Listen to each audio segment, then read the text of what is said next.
Bonjour, Alexandra de Lightworker Witch soins holistiques.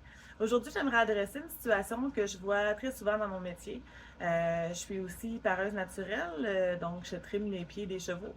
Et dans ma clientèle, dans ce que je peux observer aussi en étant propriétaire, il y a deux types de personnes essentiellement que je croise.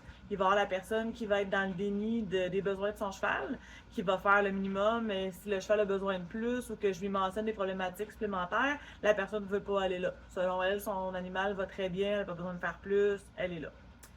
Ça, c'est un type. Aujourd'hui, celle que j'aimerais adresser, c'est la personne qui est totalement l'inverse, qui ferait tout pour son animal, quitte à s'oublier elle-même puis à dépasser ses limites.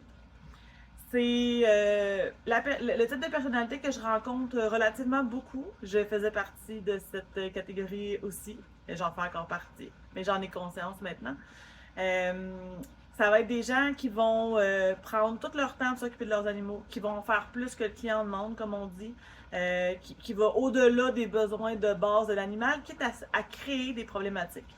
Puis là, quand je dis créer, c'est pas quelque chose qui est conscient, on s'entend, c'est inconscient.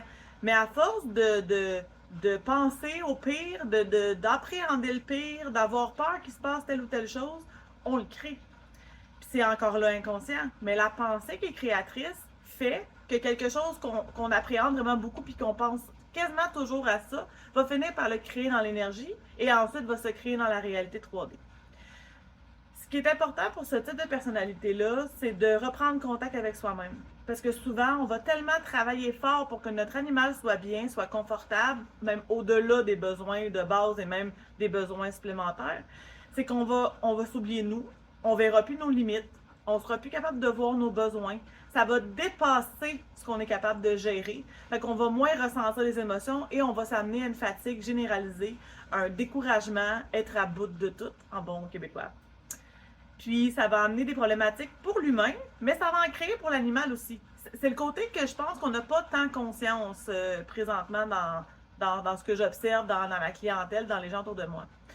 Fait que c'est important pour ce type de personnalité-là, qu'on pourrait qualifier de sauveuse, s'il y a des gens qui sont un peu familières avec le triangle de Cartman, c'est dans le sauveur qu'on va aller aider ou aller au-devant des besoins de quelqu'un, parce que ça s'adresse pour les humains aussi, au lieu d'attendre qu'on nous demande de l'aide ou d'attendre qu'il y a une prise de conscience ou un avancement qui se fasse du côté de l'autre personne, ou dans ce cas-là de l'animal.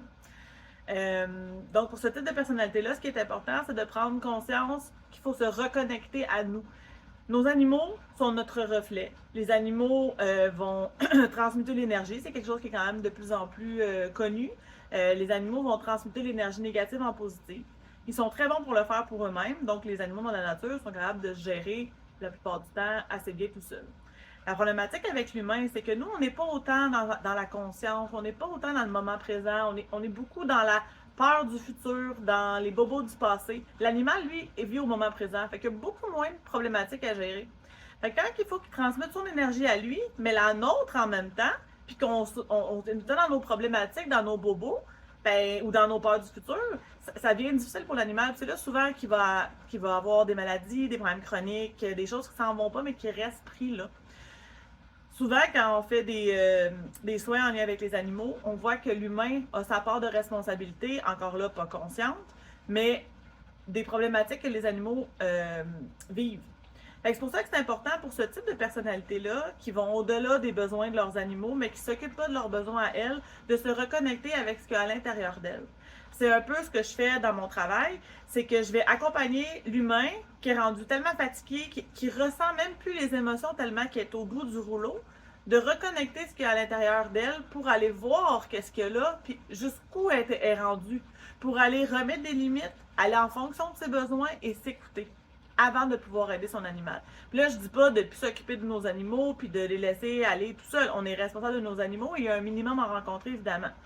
Mais là, ce dont je parle, c'est vraiment quand ça va au-delà. Quand c'est rendu que la personne qui est rendue malade ou fiévreuse, elle va aller passer 3 heures dans l'écurie pour aller enlever des toiles d'araignée. On s'entend que le cheval est capable d'attendre une journée ou deux que la personne aille mieux avant d'enlever des toiles d'araignée. Par contre, de se faire nourrir, de nettoyer son box, rendu là, c'est un minimum, on s'entend.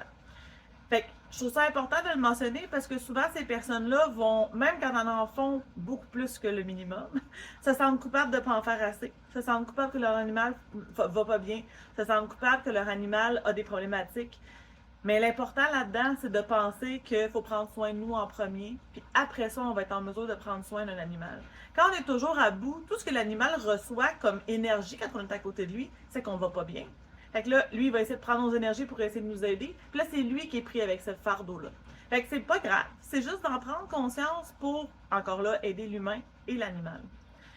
Dans ce sens-là, ce qui est important de faire, c'est de réussir à aller voir qu'est-ce qu'il y a à l'intérieur de nous, aller voir qu'est-ce qui est présent pour nous, pourquoi on s'est rendu là, de quelle façon on s'est rendu là, puis maintenant, qu'est-ce qu'on veut faire, qu'est-ce qu'on veut adresser.